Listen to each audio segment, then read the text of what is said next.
Just so bad. I think I was at home all by myself. I don't know where he and the kids were. And I just fell out on the floor. And I just cried.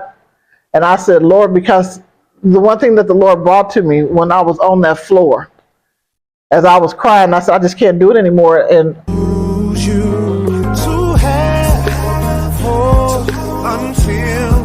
we're old, to stay faithful to this love, one day at a time. So what is your biggest struggle you had in your marriage, and how did you overcome that? Well, I'll try to answer that the best way I can.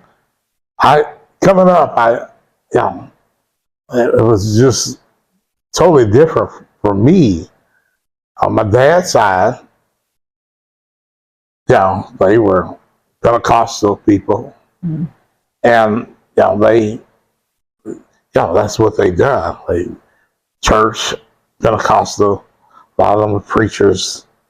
On my mom's side, it's totally different. It was night and day. On her side, well, they had musicians. They weren't church people. They were great at forming bands, and they do jazz and blues and club life and alcohol. And so you had one side over here and one side over here. And so I was somewhat confused. I didn't know my granddad. Well, he was a provider and everything. He was over Reno County. He was a big time moonshiner. Everybody. My mother came up. She thought everybody. She said, my dad, everybody loves him. She said the judges come out and visit him. She said the doctors, the lawyers. And she never knew that he was a moonshiner, making moonshine. And so I got caught up. Coming up, I had the church deal. I'd do the organ there. And then I got caught up in the blues world. I'd be playing in the clubs. And so it kind of played its toll. And I found that alcohol had become a crutch. I could drink alcohol and just calm me. So I don't know. I didn't really see, coming up, it's not a big problem. I would say, well, I never had a DUI. I never been arrested. I didn't think it was a problem. And so, with my life, I just carried on. I just drinking, but I couldn't, on the outside looking in, I could not see. I couldn't see the effects of what it possibly could have been doing.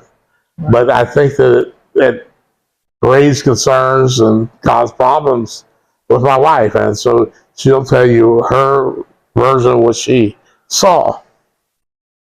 What I saw when I realized that it had become a problem, because people don't understand,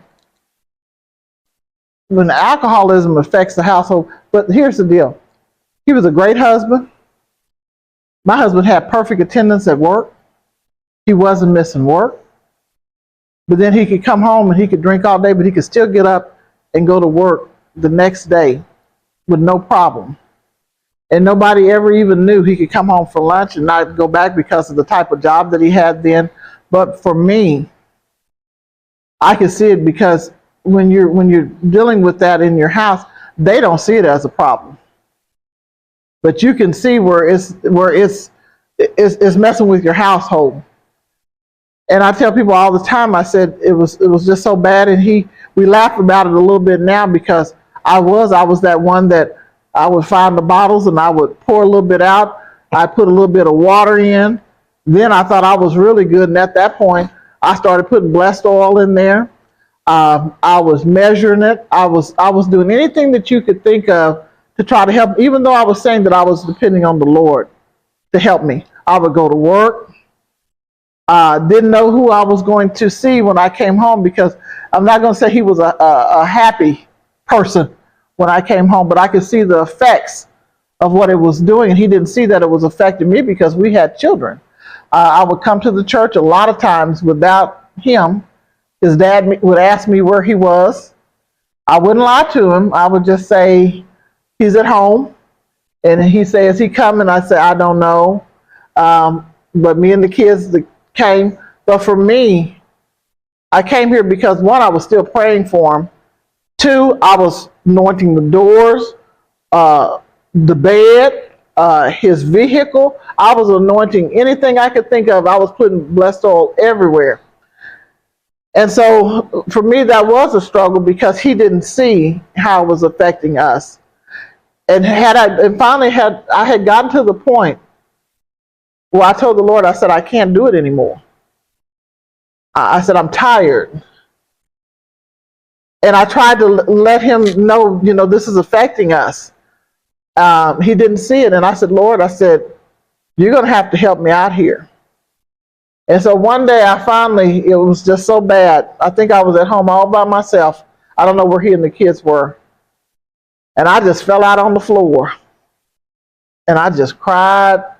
And I said, Lord, because the one thing that the Lord brought to me when I was on that floor, as I was crying, I said, I just can't do it anymore. And it was that I was trying to do it. I really wasn't depending on the Lord to do it. Because here I was doing all these things, pouring out things and all this and that. And then I think the one time I almost got caught because he could smell that particular blessed oil in the alcohol. And he said, what did you put in here? And I said, what do you mean what I put in there? I didn't tell him that I didn't. I just didn't move forward with it. But when I cried out to the Lord to help me, and I tell anybody, the only reason why I did not leave him, and I said all the time, I said, because I knew that he loved me. And I knew that I loved him. And if I did not love him, and if I thought for a minute he didn't love me, I'd have been gone. I had to go at that point because I had to think about my children, our children. And you know what? And they never knew. They never knew that he was having a problem with alcohol. They just saw him as dad because one thing about it, he was always a good dad. I told him, I said, I can't say anything. He was a wonderful father. He'd take these kids anywhere. But for me, we've had financial struggles, things like that, like some couples have.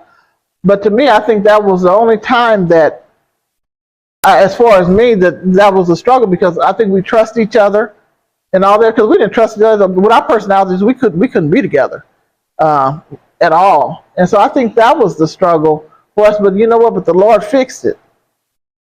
He fixed it. Mm-hmm. And he said that he thought that as he kept drinking the alcohol with the blessed oil, he said he started to sober up. Yeah.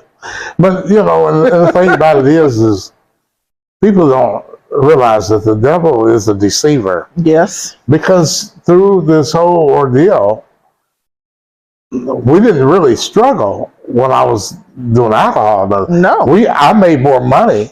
I made far more money. I could buy anything I wanted. I made, I'd say probably triple the money I make now. I was making money. Yeah, he was. And I was a moonshiner.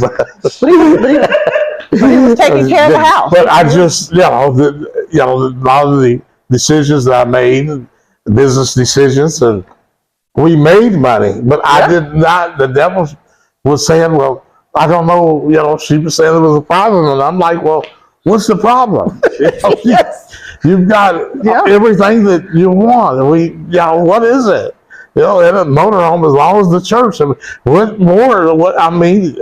Had boat and had everything, and it could go anywhere we wanted to go. And I'm like thinking, she thought it was a problem, and I was like, and the devil was telling me, "There's no problem." Yeah. But the devil, he's not going to. I'm glad that she prayed for me because.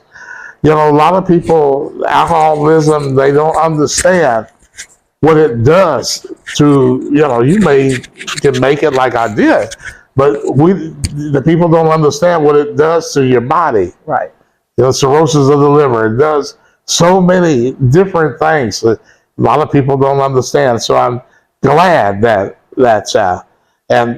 she continued to pray because what we do that in ministry now, all that would have to cease. Yes. You could not just keep go on the road that we was going, and so God knows all, and so if we just trust Him, and God will direct us Right. in the way that we should go. And so she was. I have to give her props. I thank God that she was praying.